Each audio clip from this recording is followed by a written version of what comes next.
दोस्तों, आशा करता हूं आप सब अच्छे होंगे और मैं आपको आज मेरे दोस्त के साथ हुई आप बीती के बारे में बताने जा रहा हूं, तो ज्यादा टाइम न लेते हुए सुनते हैं। डा एकेबी सिन्हा ने एक बार बक्सर से आरा आने के दौरान प्रेतों से साक्षात्कार से संबंधित एक आप बीती कहानी सुनाई थी। उन दिनों वे छपरा सदर अस्पताल में पदस्थापित थे। एक रोज की बात है, अस्पताल से रात करीब 12 बजे घर लौटे थे। तेज बारिश हो रही थी। उन्होंने अभी अपने कपड़े भी नहीं बदले थे कि दरवाजे पर जोरों की दस्तक होने लगी। मैंने दरवाजा खोला तो देखा एक 20-22 साल की लड़की खड़ी है। उसने बताया कि उसके पिताजी की तबीयत बहुत खराब है, मैं चलकर देख लूं।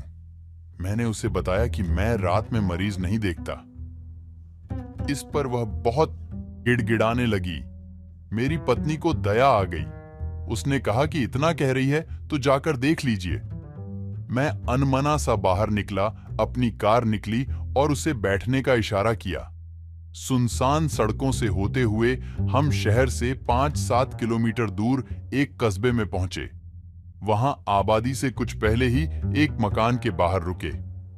लड़की ने मेरा बैग उठाया और मुझे लेकर अंदर गई। वहां एक बुजुर्ग व्यक्ति खाट पर लेटा हुआ था।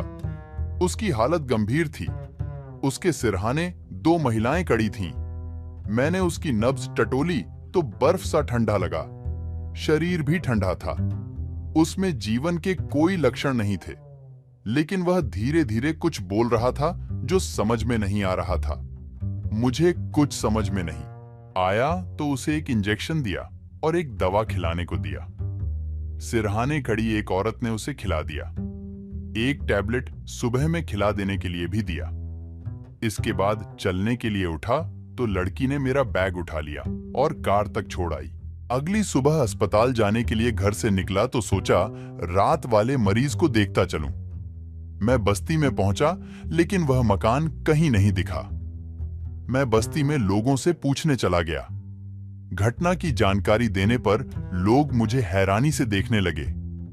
एक बुजुर्ग ने बताया कि ऐसा कोई परिवार इस बस्ती में नहीं रहता। यह प्रेत लीला है जो हर एकाध साल पर घटित होती है। वह एक भूता खंडहर है। आप वहीं गए होंगे। आपने इलाज किया इसलिए बच गए, नहीं तो मार डाले जाते। मैं भूत प्रेत पर विश्वास नहीं करता था। इस पर बस्ती के कुछ नौजवानों ने कहा कि उस जगह पर चलिए जहां वह मकान था। मैं 2-3 लोगों को लेकर वहां पहुंचा तो वहां पूरी तरह खंडहर था। उसमें मकड़े का जाल भरा हुआ था। काफी गंदगी थी। वहां मेरी कार के पहिए का स्पष्ट निशान दिखा और खंडहर में मारा इंजेक्शन और दवा पड़ी थी। मैं चुपचाप वापस लौट आया। घर पर पत्नी और बच्चों को यह बात नहीं बताई। कुछ महीने बाद मेरा तबादला हो गया। दूसरे शहर में जाने के बाद पत्नी और बच्चों को उस रात की घटना की पूरी जानकारी दी। आज भी उस रात की याद आने पर सिहर उठता हूं। दोस्तों, अगर आपको मेरी ये कहानी पसंद आई हो तो शेयर जरूर करना और हो सके तो हमारे चैनल को सब्सक्राइब कर ले, ताकि हम जब भी नई कहानी अपलोड करें तो आप तक पहले पहुंच सके। मिलते हैं अगली कहानी।